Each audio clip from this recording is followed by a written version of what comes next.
오병이어의 기적 앞서서 중요한 장면이 앞에 나옵니다. 여러분 영화나 드라마를 봐도 이 반전이 이루어지는데 한쪽에서는 밝은 이미지라면 그 다음은 어두운 이미지여서 이 드라마나 영화의 긴박한 순간들을 이렇게 묘사를 하잖아요. 우리 예수님이 오늘 본문에는 오병이어의 기적을 나타내시는데 사실은 그 앞에는 암울한 장면이 등장합니다. 우리 이제 첫 번째 그림을 보시면 자 보이세요? 저기 있는 사람이 이제 헤롯 왕입니다. 헤롯 왕.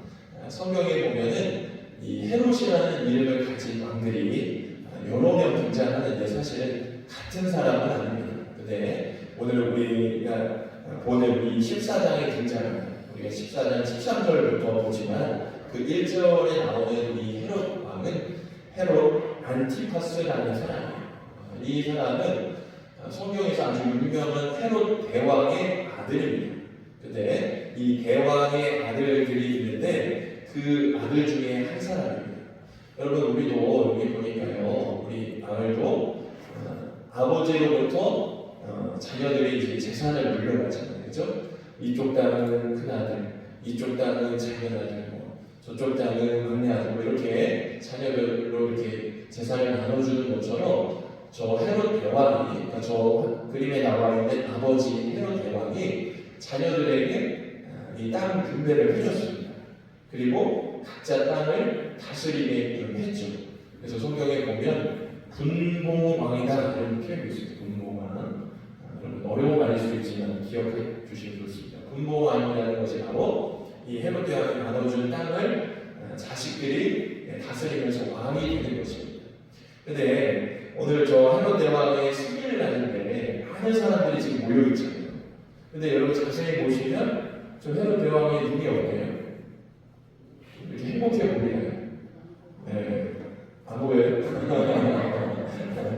네, 우리 LED를 설치했잖아요. 저기 보면 사람들은 막 기분 좋게 화기애애하게 있지만 정작 승리의 당사자인 헤롯 대왕은 별로 표정이 좋지 않습니다.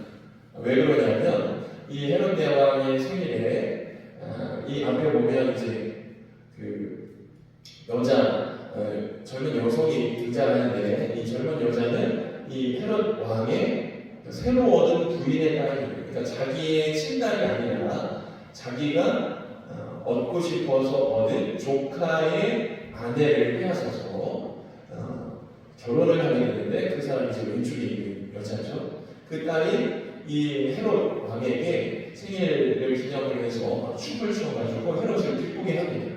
그랬더니 내가 원하는 것을 내가 다 들어주겠다. 만약 네가 원한다면 내 나라의 절반이라도 너에게 주겠다. 그렇게 얘기를 합니다. 그랬더니 이 여성이 헤로디아가 뭐라고 얘기해요? 이 딸이 뭐라고 해요? 요한의 목을 잡는 거죠. 그죠? 이 당시에 세례 요한은 감옥에 갇혀 있는데 이 세례 요한의 그 영향력이 얼마나 대단했냐면 수많은 사람들이 세례 요한을 굉장히 선지자로 바라봤어요.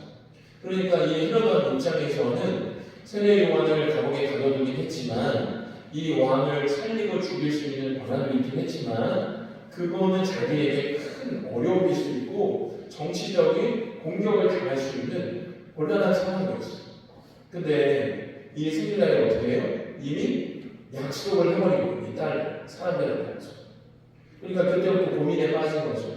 세례 요한을 어떻게 해야 하나? 그거 말고 다른 것을 들어줄 테니 다른 생일 너가 원하는 선물을 얘기해봐라. 이렇게 얘기해야 되나? 고민에 빠졌어요. 근데 결과적으로 어떻게 했어요? 헤로드 왕이 고민하다가 결국에 세례 요한을 죽이게 됩니다. 근데 여러분 제가 이 그림을 준비하면서 무엇을 느꼈냐면 헤롯은 왕이었지만 사실은 이 주변 사람들의 시선에 굉장히 영향을 받았어요. 특별히 아버지 헤롯 대왕의 그 큰 업적 가운데 자신도 왕이긴 했지만 아들로서 왕으로서 변변치 않은 출신 성분도 있었고요. 또 그 리더십에 있어서도 별로 좋지 않은 부분들이 있었습니다. 근데 오늘 생일 같은 중요한 날에 말을 못하는 그 말을 번복하고 이러면 체면이 서요 안 서요? 체면이 안 서요. 그래서 어쩔 수 없이 세례 요한을 데려다가 이제 목을 베서 주게 되는 것이죠. 그 마음에는 사람들의 시선, 사람들이 나를 어떻게 볼까? 그 시선이 나에게 헤롯 대왕에게는 가장 큰 두려움이었다는 것이죠. 여러분 다음 장면 보시면 보이세요? 헤롯은 사실은 사람들 편에 있었지만 저희 그림에 보면은 눈이 이렇게 멍게. 잘 보세요.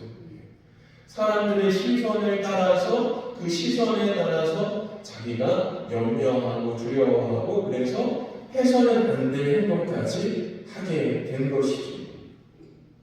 자, 그러면 또 다른 이제 오늘 말씀이 나오는데 우리 말씀을 같이 한번 읽어보겠습니다. 마태복음 14장 13절, 14절 말씀 우리 같이 한번 읽어보겠습니다. 시작. 예수께서 들으시고 배를 타고 떠나사 따로 이들에게 가시니 우리가 듣고 여러 고을로부터 걸어서 따라가니라.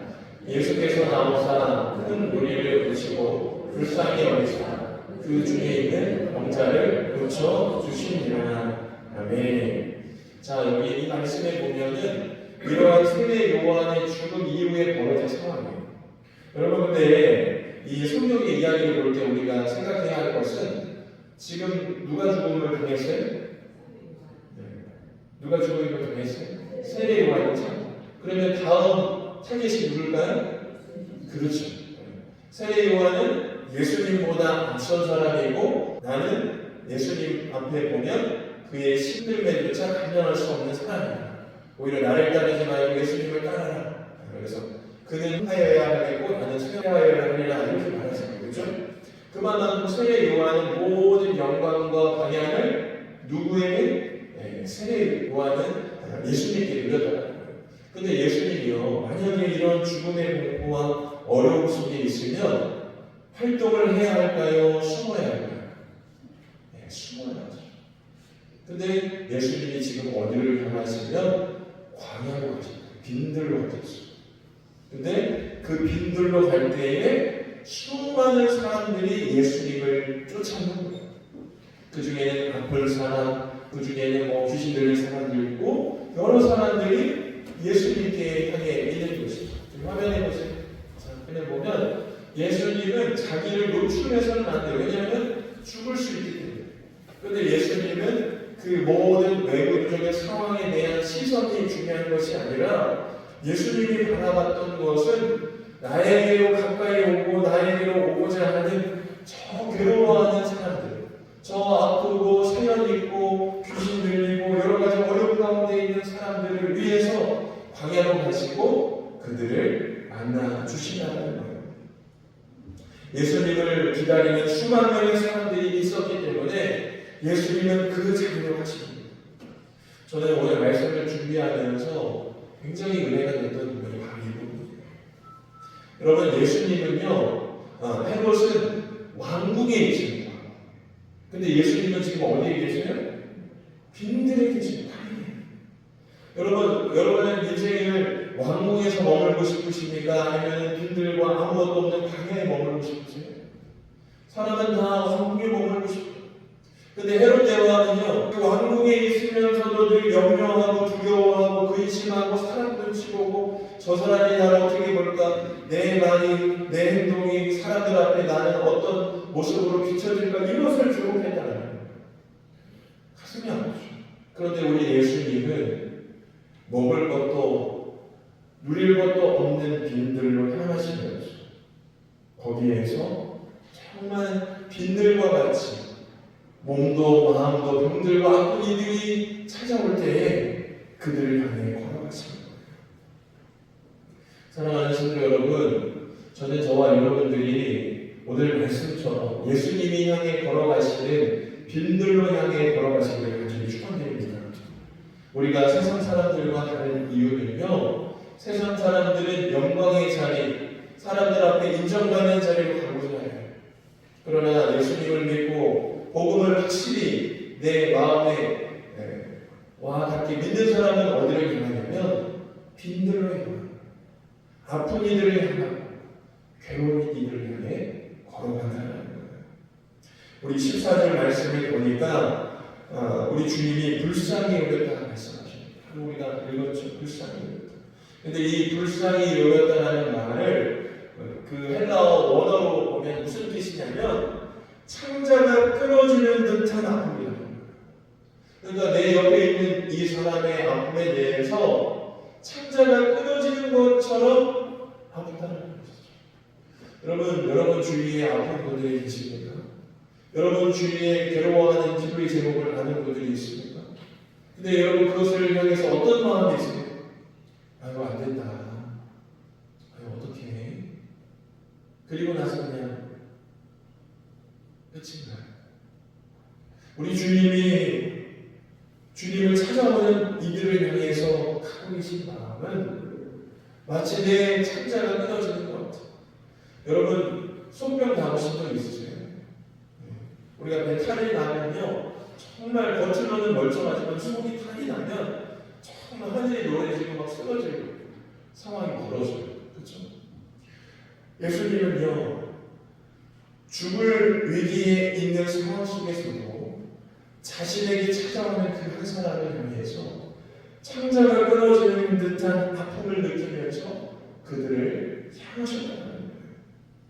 오늘의 말씀의 핵심이 바로 이 긍휼입니다. 긍휼. 주님은 두려움의 왕좌를 미련 없이 버리시고 배고픈 자들과 울고 있는 자들 가운데 긍휼의 광야를 향해 걸어 나오셨어요. 그리고 그 속에서 하나님의 은혜의 역사를 펼쳐내신 것입니다. 우리의 신앙의 성숙함이 여러분 어디서 올까요? 저는요 우리가 정말 대접받고 싶은 자리에 올라가는 곳이 우리가 성숙일까요? 아니면 아무도 신경 쓰지 않지만 정말 하나님의 마음이 머물러 있는 그 한 사람에게 쏟고 있는지 저는 거기에 성숙함이 있다라고 믿습니다.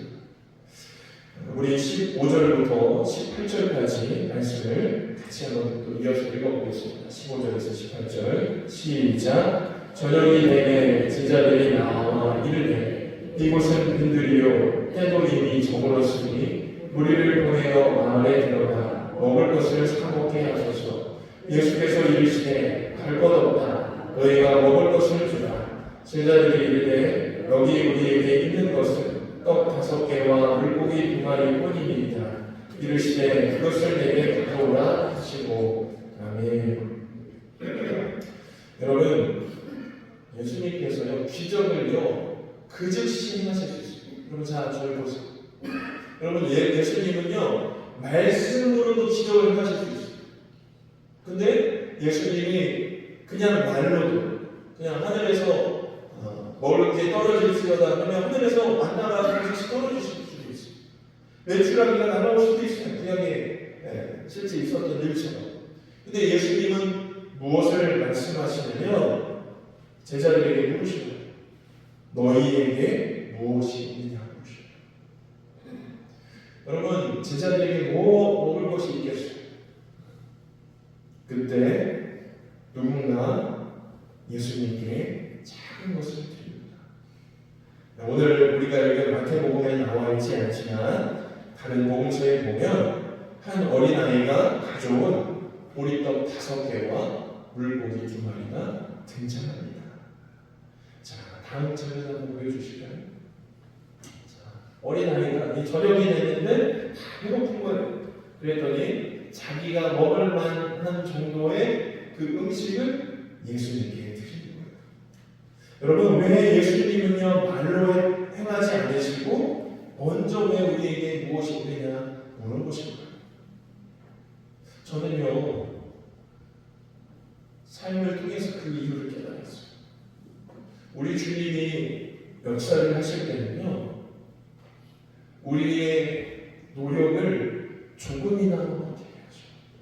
그래서 우리가 갖고 있는 정말 작지만 정말 부족하고 남 앞에 드러내기 연약한 우리가 그것을 들을 때 하나님이 역사하시는 것을 경험하게 하시는 거예요.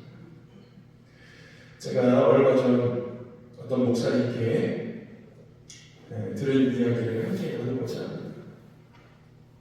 이 목사님이 이제 사역을 하시다가 친하게 지내는 분들이 노숙인 사역을 하시는 것을 알게 됐어요.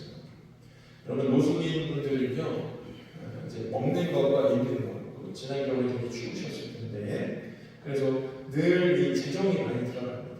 같이 가서 예배 드리고 식사 나누고 또 필요한 거 양말이든지 옷이든지 그런 것을 나눠드리거든요. 그러니까 이 목사님이 그 사역에 함께하고 싶지만 본인 사역도 지금 않고 또 본인 사역을 감당할 정도의 경제적인 부분이 된 거예요. 그래서 그 답답한 마음을 그때는 해하지 못하다가 나중에 이제 시간이 좀 지나서 이제는 그전보다는 상황이 좀 나아졌어요. 그래서 그때 하나님이 과거에 하지 못했던 그 성김에 대한 마음을 주시는 거예요. 그래서 아주 작은 금액이지만 그 목사님이 하실 수 있는 범위 내에서 그 사역을 하고 있는 성도님들에게 후원을 보냈어요. 아무도 모르죠. 아무도 모르죠. 남들이 보기에는 작은 돈이지만 목사님께서는 정말 그것이 깊은 마음의 응답으로 생각해서 물질을 나눴습니다. 근데요, 얼마 지나지 않아서 놀라운 일들이 벌어지기 시작해요. 목사님이 감당할 수 없는 위기들이 찾아옵니다. 교회에서 해야 할 사역들이 생기고 여러 가지 어려움들이 생겼는데 희한하게 하나님이 길을 내시고 피할 길을 주시기 시작해요. 여러 어려운 상황들이 어떻게 해결될 수 있을까 하는 것들이 다 정말 봄날의 눈이 녹듯 다 해결이 됩니다. 그리고 또 이 교회는 저희 교회처럼 이 건축에 대한 어려움이 있으셨는데 어느 날 갑자기 어떤 분이 연락을 주셔서 목사님 잘 계시죠? 그러면서 자기가 목사님 사역하는 교회에 조금이지만 정성을 나눠드리고 싶다는 거예요. 그래서 감사한 마음으로 물질을 받았는데 자기가 드린 거에 비해서 더 크고 놀라운 것으로 하나님이 채워주신 거예요. 할렐루야. 네. 이런 은혜의 역사가 일어나는 것이죠. 여러분, 오병이어의 기적에는요, 예수님의 긍휼하심이 있고요, 또 다른 한편에는 누구의 긍휼의 손길이 있어요? 저 어린아이와 같은 정말 작고 연약한 한 사람의 작은 헌신이 있을 때에 하나님의 역사가 일어나는 줄 믿습니다. 이것이 바로 기적의 원리인 것입니다. 우리가 대단한 부자이기 때문에 하나님이 기적을 베푸시는 것이 아니라 내 손에 비록 작은 것이지만 그 안에 정말 누군가를 향한 긍휼의 마음이 있다면 그 긍휼을 보시고 하나님은 그 긍휼의 섬김보다 갑절 혹은 30배, 60배, 100배의 역사를 하시는 분이 우리 주님이십니다. 제가 보니까요, 교회마다 하나님의 은혜의 역사가 있는 교회들을 보니까 다 이런 비슷한 역사가 있어요. 정말 나는 하나님 앞에 내가 드릴 수 있는 부분에 있어서 의미 있는 표현을 들었을 때 하나님이 역사하십니다. 그러니까 신나죠. 왜냐하면 나는 드렸는데 하나님이 더 채워주신 것들도 놀랍고 그것을 통해서 하나님이 살아계신다는 것을 느끼는 것이 너무 놀라요. 근데요, 여러분, 이런 하나님의 기적의 역사에 클라이막스가 있습니다. 절정이 있습니다.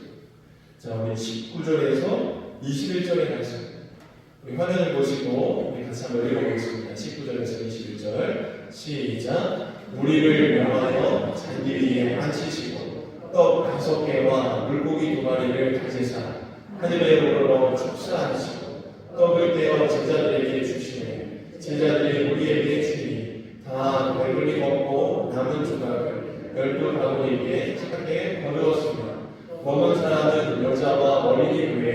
5천 명이나 되었더라. 아멘. 자, 여기에 여자와 어린이 제외라고 했습니다. 그렇죠? 그래서 우리는 통상적으로 저기에 모인 사람은 최소 15,000에서 2만 명 정도가 된다. 이런 것으로 우리가 추산하는데, 왜냐하면 이제 남자에 대한 인원을 센 거잖아요. 그렇죠? 그러니까 어린아이가 집안마다 2명만 있어도 벌써 최소 남자만 5,000명이었는데 2만 명 이상이 모여 있는 것이죠. 자, 다음 화면을 보시면 여러분, 예수님이요 이 어린아이가 드린 보리떡 5개와 물고기 2마리를 하나님께 기도합니다. 여러분, 기적의 끝날의 박수는 바로 여기에서 기도에서. 여러분, 헤롯 왕은요 왕궁에 머물면서 머리를 쓰고 생각하고 판단하면서 어떻게든 내 왕의 자리를 유지하려고 했어요. 헤롯 왕에게는 없지만 그러나 빈들에서도 은혜로운 역사와 풍요의 은혜를 경험한 예수님에게는 기도가 있었어요. 할렐루야. 여러분, 기도가 있었어요. 헤롯에게는 없었지만 예수님께 있었던 가장 강력한 무기, 바로 기도였다. 기도는요, 내 시선을 다른 사람들과 비교, 다른 사람들의 시선, 거기에서부터 끄집어내서 하나님께 향하게 하는 것이 바로 기도인 줄 믿습니다. 여러분, 기도가 없으면 우리가 이겨낼 수가 없어요. 여러분, 기도하지 않으면요 그냥 내 앞에 처해 있는 상황, 이 헤롯 왕처럼 주변 상황만 쳐다보게 돼요. 근데 기도하는 사람은 내 상황을 쳐다보다가도 하늘을 우러러 예수님처럼 하나님께 내 마음을 쏟아내는 것입니다. 그리할 때 하나님께서 긍휼의 역사, 기도의 역사를 통해서 하나님의 능력의 역사를 우리에게 나타내 주시는 것이죠. 말씀을 정리하겠습니다. 사랑하는 성도 여러분, 우리는 스스로에게, 우리 자신에게 물어봐야 돼요. 나는 지금 내 마음에 긍휼함이 있는가? 나는 지금 내 속에 긍휼한 마음이 있는가? 긍휼함이 없기 때문에 기적은 일어나지 않는 것일 수 있습니다. 우리 주님이 자신의 몸을 던지면서 빈들에 오신 긍휼함이 있었고, 어린아이의 작은 정성에 긍휼의 역사가 있었습니다. 그와 함께 하나님께 기도의 역사가 있을 때 그 모인 2만 명이 넘는 모든 사람은 그 자리가 천국이었고 그 자리가 풍요의 시간이었다는 겁니다. 사랑하는 성도 여러분, 저는 저와 여러분들이 우리 마음에 긍휼이 다시 일어나기를 간절히 축원드립니다. 또한 우리 속에 기도가 터져나오기를 간절히 소망합니다. 기도도 멈추고 긍휼도 없다면 우리 안에 어떤 것이 우리에게 생명이 되겠습니까? 오늘 말씀을 기억하시는 것입니다. 여러분 안에 기도와 긍휼을 다시 일으키시는 것입니다. 여러분, 오병이어의 기적처럼 여러분의 삶에 그 은혜의 기적의 역사가 있기를 주 예수 그리스도의 이름으로 간절히 축원드립니다. 우리 시간 두 가지 기도의 제목을 가지고 심해서 드리겠으면 좋겠습니다. 제가 화면을 통해서 여러분 함께 기도의 제목을 나눴습니다. 하나님, 우리 안에 남과 비교하는, 남의 시선에 챙기는 마음을 버리고 나를 사랑하시는 하나님께만 집중하게 하여 주옵소서. 다른 시선, 다른 눈초리, 그것들이 아니라 그 눈을 우리 주님께 향하게 하여 주옵소서. 두 번째로 우리가 기도할 것은 하나님, 어린아이가 드렸던 보리떡 5개와 물고기 2마리의 그 부족한 양식이라는 시간, 하나님, 우리가 긍휼함으로 하나님께 드림으로 그 기도가, 그 긍휼의 역사가 하나님 기적을 보는 은혜의 역사가 되게 하여 주시옵소서. 이렇게 우리의 마음이 주님을 향하고 우리 안에 긍휼과 또한 기도의 요시가 나타날 수 있도록 우리 시간 합심하여서 우리 함께 기도하기 원합니다. 기도하겠습니다. 사랑과